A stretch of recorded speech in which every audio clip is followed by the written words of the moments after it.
Yeah, my parents were the first lot of immigration that came into the country in the 50s from Pakistan, and I was the first a generation that were born here at that time. So I am from the Pakistani Muslim community to which I was born into, and we sort of lived in an area where probably there was only about 4 or 5 other Asian households around at that time in this town, and yeah, we grew up with a lot of racism from the whites, and this is the kind of experiences I had from an early age. Yeah, yeah, okay. And so just tell us a little bit about what it was like to grow up as a Muslim in the UK, within a Muslim community. Just tell us a bit about that. From The good, the my bad, own, and the ugly.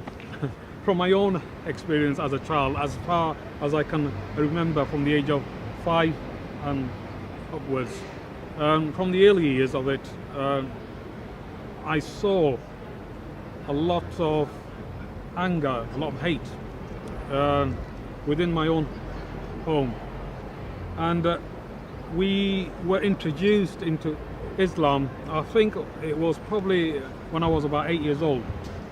At that time, in this town that I'm speaking about, that I don't want to identify. Fair enough. It was quite a nice introduction into Islam at that time. Yeah. Until we moved into another town, which was more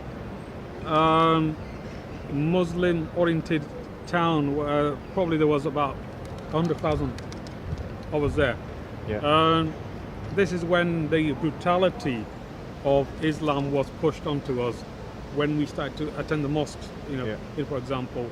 When you say brutality, what that's quite a strong word. What are you referring Brutality as in the imams. to? Okay. If we misread the interpretation of the Quran, for example, if we did not pronounce the words correctly, or if we forgot, Yeah. we used to get caned, and I mean it was a stick. It was quite brutal. It Oh, wasn't okay. just hit on the hand. It was Yeah. all of your body. Yeah. And this is how Islam was forced upon us. It was with that fear. So that's the recitation of the Quran. Yeah. Recitation. We didn't have a clue what we were reading. We were taught Arabic, but we weren't taught to understand the language. Yeah, yeah. So we were reciting this Quran, and we didn't have a clue what was in there. And it was quite. It was as if you were chanting rather than reciting it. Yeah. You rocked back and forth. Yeah. And it was absolute chaos. Yeah. Everybody was at a different stage of the Quran, and, Yeah. and you can imagine Okay. the noise of that. It was, All right. yeah. And what other aspects of life in growing up in a Muslim community do you remember? Growing up in the Islamic communities, it was the talk of the community. It was a talk in your own homes, how we are not to assimilate the infidels. When I speak about the infidels, I'm speaking about the whites. Right. We are taught that the whites are dirty, they're filthy, they eat pig, they don't look after the children. The girls were slags, they were sleeping around. Right. And so this is kind of mindset that we were brought up in. Yeah. And I grew up with that as well. Yeah. And yes, we went to the mosque. Yes, the adults went for the Friday prayers. But what I found disturbing in that was that the rest of the week, these same adults that profess to be holy and go to Friday prayers, during the week they were cheating the system. They were lying. but they were talking about other people, loose tongues. Okay, so this is the bad and the ugly. What good things would you say was there when you were growing up? Good things I would say was, I remember during Eid, for example, Yeah. when you, this was the end of the fasting period, you had Eid. I used to love that because we used to get loads of food, new clothes. We used to go visit other friends. We used to come to our house, and Yeah. I used to enjoy that. I love that sense of communityness. community. Yeah. Yeah. And but that was superficial. In our hearts, it was completely the opposite. It's a heart that needed to be changed.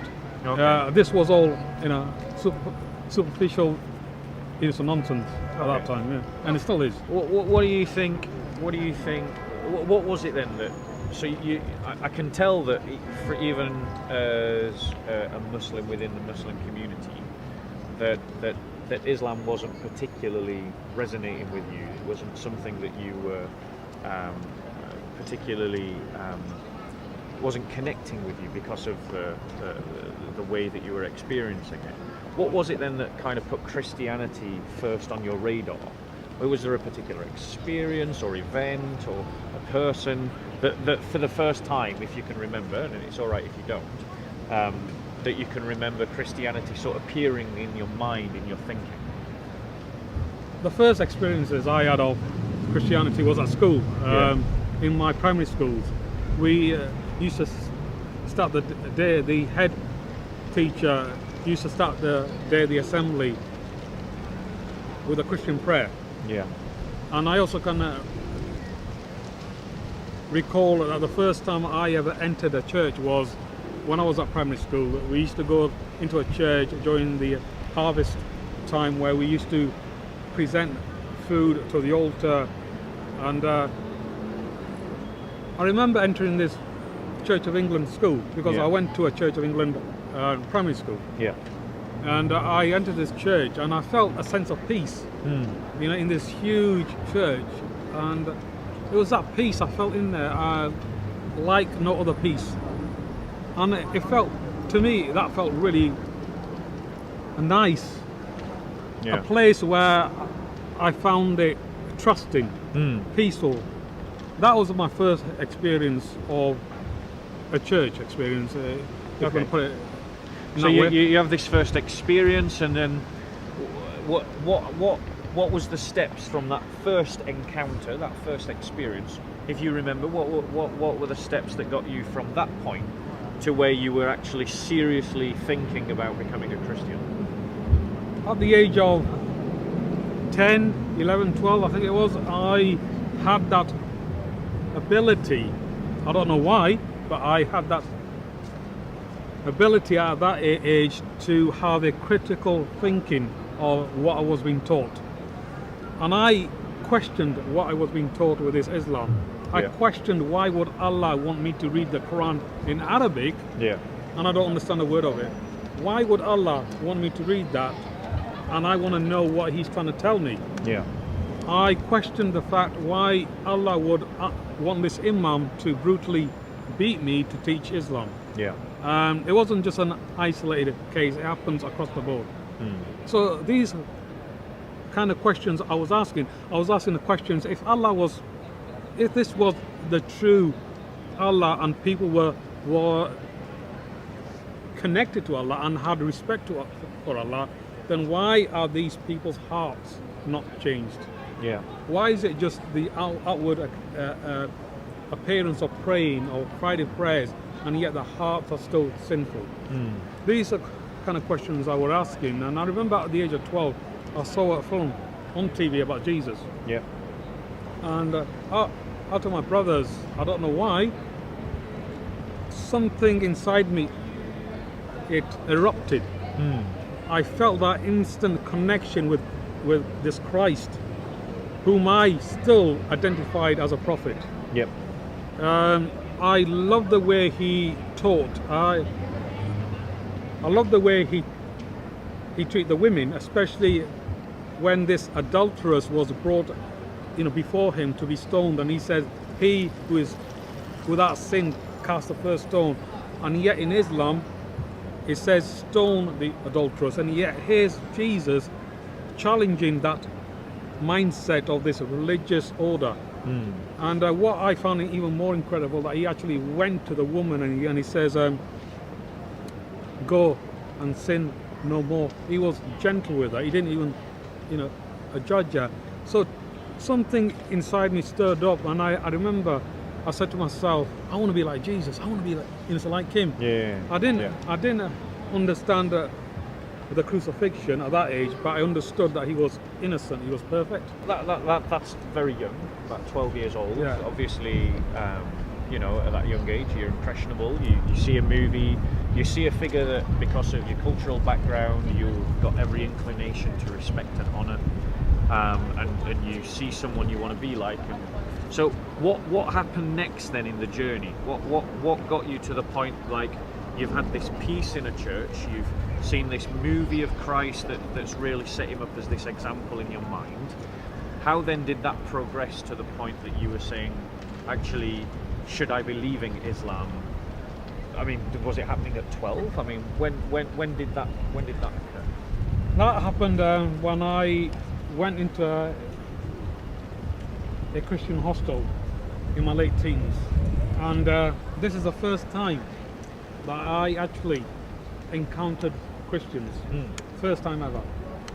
And because I thought every white-skinned person was a Christian. Yep. I had this idea of Christians as drinkers, drunks, sleeping here and there, clubs and all that. I came across Christians for the first time. And one of the things that really struck me was that Christians were able to control their tongues. And I didn't hear any of the swearing, the cursing, all this that I had within my own community. It wasn't there. Yeah. Their actions of love and acceptance and forgiveness, for example. Yeah. And this then triggered me, and I thought, my God, this is what Christ taught and preached and acted out. So I then related that to the actions of Christ, and I thought to myself, my God, this has to be you. Why are these people like this? It has to be you. So I knew instantly, right? I hit the right note, and it was then that I started to identify myself as a Christian and not a Muslim. Although I didn't. At this youth hostel. At this Christian hostel. Okay. So was that because of conversation with people, or was that just something? No, it was the actions of Christians. Was it a total internal movement? Something you just decided on your own? I decided on my own, yeah. Were other people trying to talk you into it? Were you having conversations with them, or was it just something that, like, no, you saw it, you reflected, and you decided? I saw the actions, yeah, and those actions reflected what Christ did and taught. Yeah. Now, in turn, told me that this has to be in God Himself, yeah, in these people, for them to be the way they are. Yeah. It wasn't the preaching, because all too often people think that we have to preach, we have to say this, but our actions do the preaching. Yep. So the actions of the Christians told me that this is the real deal. Yeah. And this is why I then started to identify myself as a Christian. But for a number of years, it was here. It wasn't here. I needed to have that personal experience with Christ. Had you told any of your family or friends that you'd decided that you were identifying as a Christian, or no, was because it at this point all quiet? I left home. You'd left home? I left home, yeah. Had you left home prior to going to this Christian hostel, or had you left home? How had that? When did you leave home, basically? I left home for some other reasons. Yeah. And this is why I ended up in a Christian hostel. Right, okay. So this is how my journey to Christ started, from the Christian hostel. Yeah. And my family didn't know any of this at that time, because I had broken my contact with them altogether. Okay, right. Is that something that you want to explore in this interview? What happened with your family, or is that something private and you don't want to talk about? Well, It's up to you. You don't feel under any pressure to talk about it. it was 15 years later that I happened to phone up my family, Yeah. hoping that my sister would answer, Yeah. because I had a relationship with her. I protected her when I was at home, so I was hoping that she would answer, and she did answer. Yeah. And this was 15 years later, and she was excited that I was speaking on the phone. Yeah. And she called out of my brothers as well, and they were young at that time, and they came on the phone really excited to hear my voice again Yeah. after 15 years. Yeah, as you would imagine.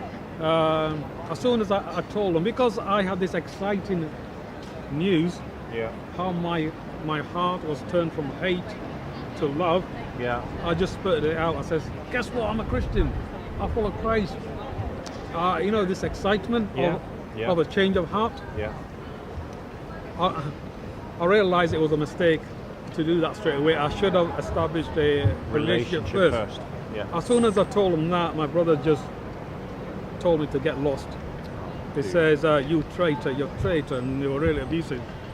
However, my sister still spoke to me on the phone, Yeah. and so yeah, that's what happened. Okay, I can tell this is quite a painful sort of area, so I don't want to probe too much about it. So,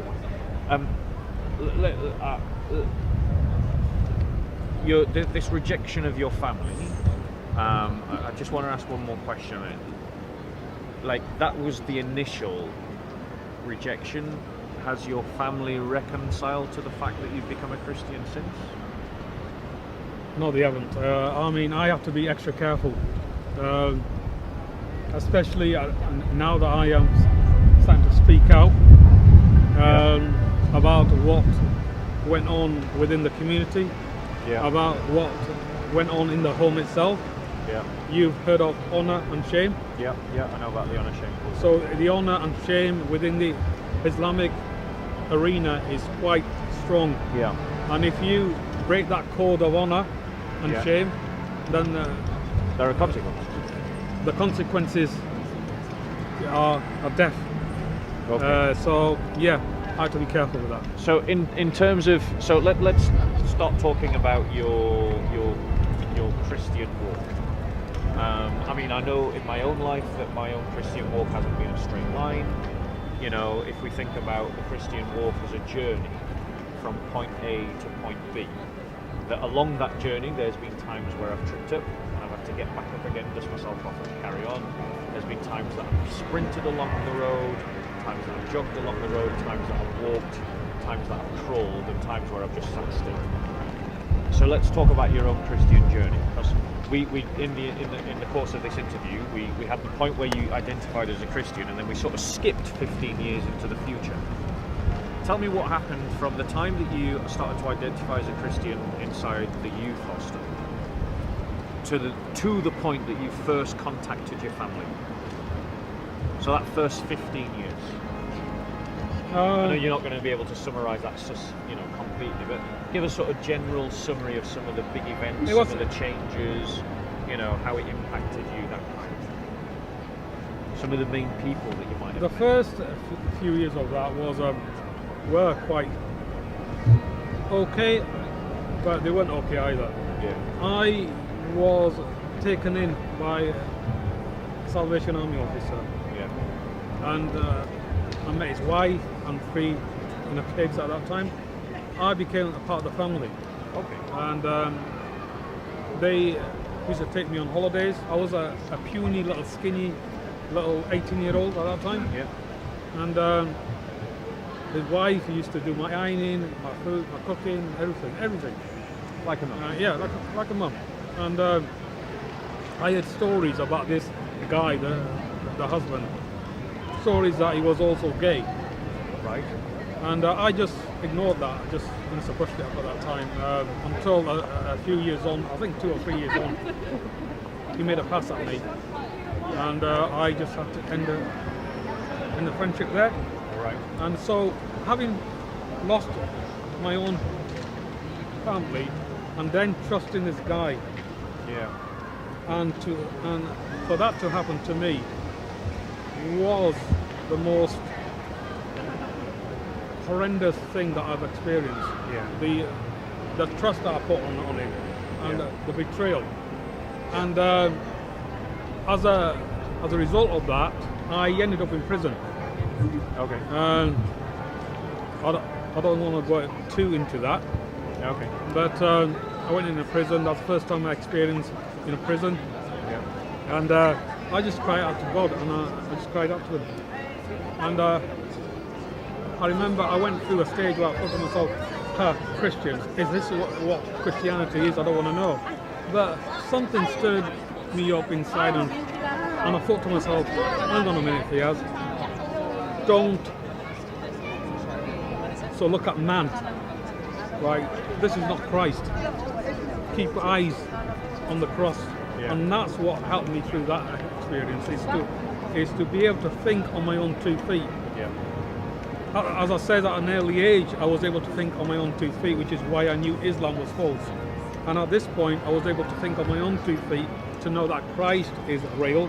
Yeah. Don't keep your eyes on men. Okay. Okay. So you came out of prison, and then how did the journey progress from there? I came out of prison. When I was in prison, I just asked God. I said, God, get me out of prison, and I will start attending church. Yeah. And when I came out of prison, I kept my promise. I started to attend church. My first time I started to attend church, other than the Salvation Army Yeah. Meetings. Yeah. And it's through there I started to experience the real love of Christians. Yeah. And it was there, as you said, that your journey, you slip up, you slip up, you slip up. I still had Christ here, but I didn't have Christ here. I still needed that personal experience with Him. Yeah. And it was only down the line when I ended up in Scotland, in a place where rehab. I wasn't on any drugs or alcohol issues. It was personal issues I had. Yeah. They're from past trauma. Yeah, past trauma, Yeah. etc. And I was also dating this white girl, which I got hurt through, Yeah. and which is why I ended up in Scotland. It was in Scotland that I actually dropped to my knees, because I was actually in a pit, and I says, Christ, I want you in my life. I screwed up. I want you in my life. Yeah. And the next day, I woke up. I felt different. When I opened up the Bible, it wasn't just words. It was as if I was in the story. The whole thing was real. Spiritual with him. experience. A spiritual experience with him, Yeah. which was quite amazing, because I can remember I went around telling people, look at this in the Bible. I didn't know this was in the Bible. You know, that great awakening happened. Yeah. Every time I went out, I had a burden of other people. I was praying to God. I says, God, is this a person up to hell? Is this person up to hell? I had that burden for the Yeah. people. Yeah. It's like So, being born again. born isn't it? exactly. When you see everything as if Definitely. you'd never seen the colour green before. That's or- right. Yeah, I know what you're talking about. So that was the experience I had. But having said that, I still made stupid errors. I learned from. But the thing was that I didn't have that fear of God as I did in Islam. Allah would come down on me with a stick and pound on me. Yeah. I knew that God was gentle. I knew that He understood the struggles I had. Yeah. And I knew that He could see what's in my heart rather than the mistakes Yeah. I You felt made. the mercy of it. Yeah, I felt Yeah. the mercy of it. Yeah. Yeah. So you had this process in Scotland where you were engaging with Christians. You were starting to, I guess, be supported by Christians. Is that right? Yeah. Like, and how did we get from that to getting to the point where you were picking up the phone? I mean, how close are we to that point where you decided to pick up the phone and call the family? It was in Scotland actually. Right. So Yeah. what got you to that point where because you've not spoke to them for 15 years. What was it that got you to the point? Actually, I'm going to call my family. Well, actually, for the past 4 years, I used to call the house up Right. with a hope of my sister would answer. Okay. Because I knew that if my... So you had been calling before? Yeah, on and off. Okay. But if my brothers answered or my parents, I used to hang up because I felt that if they knew I was phoning up, they would change the number. Yeah. So on this occasion, when I was up in Scotland, I phoned up again, and behold, there was my sister that answered this time. Okay. This was trying for 4 years. Yeah. On and off, on and off. Okay. Yeah. So you called them up. Your brothers turned round to you and they said, "Go away, you're a traitor."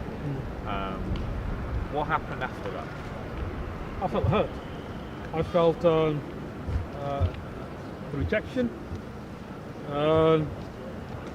Although I was better equipped on dealing, with that, whereas previously I used to either draw inwardly, Yeah. or try and harm myself, or I would have lash out.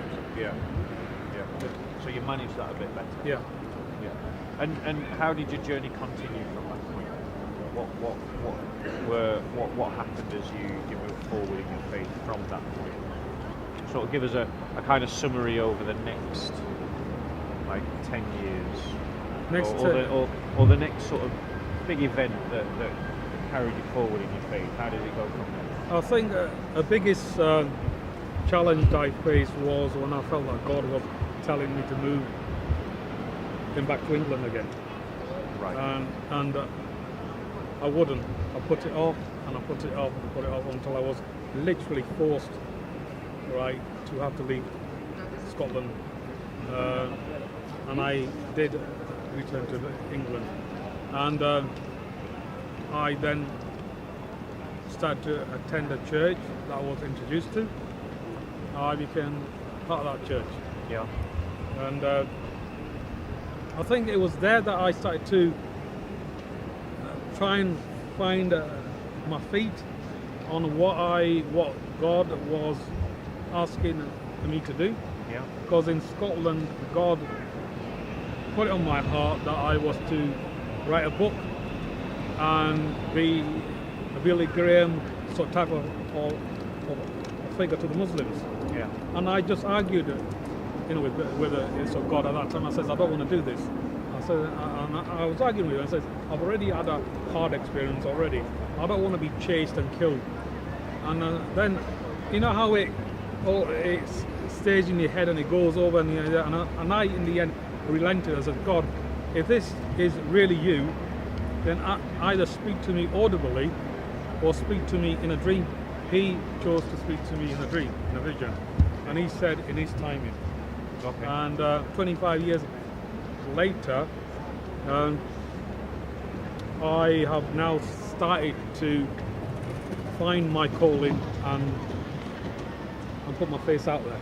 Okay. And this happened 5 years ago, where I decided to come above the radar. Yeah. So in terms of you because to some you obviously are going to be a controversial figure, because you shared a platform with Tommy Robinson, who for some sections of society is a controversial figure, for others is a hero, and a lot of people probably ambivalent, don't really know who he is. So just tell us, how did you end up sharing a platform with Tommy Robinson, and why did you choose to do so? I had been observing EDL. EDL came to my attention when I saw him on TV sort of news, and I started to observe Tommy. And I remember the first time I actually spoke to him is when he came to the town I was staying in. He actually had a protest there. Yeah. And I went there with the intention of speaking to him. Yeah. So I saw a crowd of 200 EDL people there. I asked them where he was, somebody pointed him out to me. He was a shorter guy than I am. I went up to him and I spoke to him and I told him who I was. And he asked me if I wanted to speak. I said no. He asked me if I wanted to have a photograph taken with him. I said no, because I felt that he will sort of use that for his own propaganda sort of thing. Yeah. So I said no to that. And that was that. I left it at that. Some years later, when Lee Rigby was killed, I felt this urge to go to London where Tommy was having a protest with EDL. I felt this urge to go there and briefly speak and give EDL a ticking off for their behaviour. And I did. I spoke there briefly and I told them, I gave them a polite a ticking off that if they want the British people to understand their concerns, they need to stop chanting Allah, Allah, Allah, who the F is Allah, or attacking the police. Yeah. And afterwards they were really appreciative. They shook my hand that I was honest with them. Yeah. So I left it at that. Then some years on, Tommy was having a hard time. People were calling him a hate speech, a racist, and all this propaganda. And I felt that I needed to go out and I needed to engage, with him again, in order to rebuttal this argument. Because I knew that Tommy had no hate in him. Yeah. Had he had any ounce of hate in him, I would not be speaking to the guy. Yeah. He has any ounce of hate in him. He has a lot of anger in him, as I do, but no hate in him. And he certainly is not a racist. So I then decided to go and speak with him on his platform of Pegida, of Birmingham. Yeah. I asked him, can I fly a Pakistani flag there in order to show my community that you're not a racist? He says, yeah, fine. So I flew the flag there. Okay. Right. So that was the process. That was the reason that I wanted to go alongside him and try and help him, and also to help the British people to understand that people like myself who have turned away from Islam understand their concerns. They're not on their own, and to be careful that they don't overstep that mark of anger into hate. Yeah. So I was trying to encourage them not to have hate. There's a Christian concept of righteous anger. Yeah, absolutely. Vis-a-vis hate. Yeah. There is definitely that distinction there. Totally. And in terms of the kind of, I just want to look at, like, you were a convert. I want to look at, like, were Christians helping you along the way? You've touched upon that. I mean, was that in like a formal way, or was it just in a personal way? Do you feel that as a convert from Islam to Christianity, that the organised church, the institutional church, had any structures in place to help you? The short answer to that is no. And do you think that made life more difficult for you? It did, because it's a lonely place, especially for a single guy as I am, a lonely place. And one of the things that in churches Christians ask me about my story, and I tell them that I lost my family, they don't want anything to do with me. The first thing that they say to me is, oh, we are your new family. What I then now am able to say to them that I'm not afraid of is this: spiritually, yes, but not practically. Yeah. When I say that, they just don't know what to say to that, because that's a fact. And I fully get that. I don't want to sort of interject my own thoughts. So in terms of, so you didn't feel that the institutional church helped you? Were there individuals that helped you? I mean, you mentioned the Salvation Army family, but that kind of went a bit sour. Were there other individuals that helped you along the way? I have very close friends. For example, if I'm struggling for money, for example, and I'm really struggling, they are there for me. But nobody is there to the point of bringing in an individual as part of your family, as flesh and blood. Yeah. That's what needs to be done. When Christ speaks about, when he says, I was hungry Did he feed me? Yeah, blah, blah, blah. And I said, this is what we need to do, is to be be that family. I'll give you an example. An elderly person from our church went in a hospital. He was about 80. He spent 2 weeks in church. And I asked him, did anybody from the church, come on, visit you? He says, just one person. I said, did any of the elders? He says, no. And when I brought this to the attention of some Christians within the church, he said, oh, maybe people didn't have any time, or they were busy. And my answer to that was, but if that was your father, you would make time. And they didn't know what to say to that, because that's exactly what it is. And this is the problem we had across the board in churches. If there's 3 things that you could say to the Christian community, what 3 things would you say to the Christian community? I would say. So what would be the first one? The first thing I would say is, you need to not be afraid to show love to the Islamic community. You're not going to offend anyone by exercising that love. You don't have to preach to them, just show them that practical love, of kindness, of friendship. Preaching on its own to them is not going to do the job. Preaching in action will bring Christ to them. The other thing is, the second thing is that once they have turned away from Islam to Christ, you need to be there for them practically. And that means practically as you are there for your own children. Yeah. So it's about being a family. Yeah. A proper family. Yeah. Because I think it is worth padding that out a bit. Because the Muslim community in the UK is about 90% of a particular ethnicity. The sense of community structure, the sense of structural community support is really strong within that group. There are ways that people help one another. That when you leave that suddenly, you lose all your friends, you lose all your family, you lose all those networks of support. And if the church isn't there to lend a hand to brothers like you who become Christians, it is an incredibly lonely and difficult place. And I think that the church has got to learn how to be family to one another, but particularly to those who've left Islam and become Christians.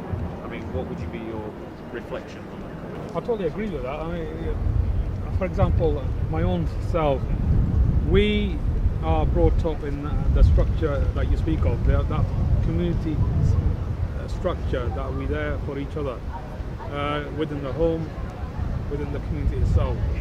And when we leave that, when we lose that structure, and we then enter into the arena of the Christian community, we expect that same thing. Yeah. And when we don't see that, within the first year, for example, 80% of those individuals will return to their communities, back to Islam. Yeah. Because they haven't found that structure within the Christian arena. Yeah. And this is a problem that we have, and we seriously need to address. Yeah. Seriously need to address. No, I'm not going to find any argument from me. So we said 3 things that you would like to say to the church. You've said 1, which is show love to Muslims. You've said 2, which is show love to one another, but particularly those who are leaving Islam to become Christians, and be the family that they should be, practically, like you would be for your own family. What would be the 3rd thing that you would say to the church? Third thing I would say to the church is also that there needs to be a structure where people are introduced, single people that are left the Islamic community. There has to be that structure where people are introduced to other singles, for example, because in our own communities, this structure is there where it's arranged. Yeah. Right, and this is where the church needs to understand, and it needs to It's a tap serious, into. it's a serious pastoral issue. Yeah, it is. Absolutely. It is. And ironically, it is actually something that the Western Church has lost the art of, which is that we have lost the ability to create families, and the result of that is that because we're not helping our own to create families, our own, when they get to that age where they are thinking about the opposite sex and are thinking about trying to establish a family, the only facility that they have to do that is through the world's way of doing it. And that's just abandoning our own youth to sin, rather than creating those structures that meet the human need in such a way that is godly, but also meets the needs of converts who come from environments where those structures are in place. So it's a genuine pastoral issue that the church needs to get a grip to. And it goes to a point that I've said many times on Soho films, that we're led by leaders who are incompetent to the task that is entrusted to them. Finally, you said that you had been called to write a book. You've written this book. What's it called? It's called Letting Love Win, How I Left Islam and Found God. Okay. Can I just add, it's not a religious book per se. It's not about me turning from Islam to Christ. It's about personal experiences of abuse, of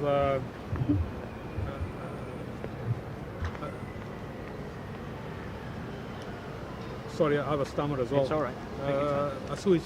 Suicidal attempts, depression. So it's got loads of issues in there that people can identify with. What I find interesting is that the atheists that have actually bought the book, I found it encouraging.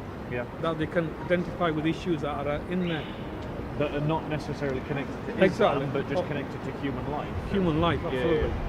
Okay, and where can people find this book if they want to buy a copy? And That's on Amazon, and it's also on Kindle for overseas. Because Amazon, so UK doesn't deliver overseas, so people from overseas can have it on Kindle as well. Yeah. Okay, so just what's the title again? Letting Love Win. How I left Islam and found God. Okay. Brother Fyaz, I can tell you're still on a journey. I will keep you in my prayers.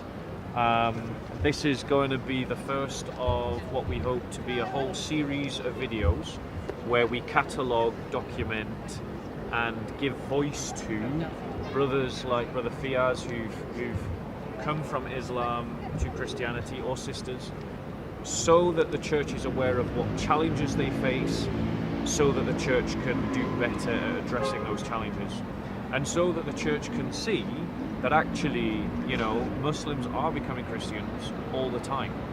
And so if you out there are a Muslim who's seriously considering the Christian faith, I want you to see that you're not alone. And if you are a Christian who's living secretly as a Christian within a Muslim community, thinking that you're the only one, I want you to see that you're not alone.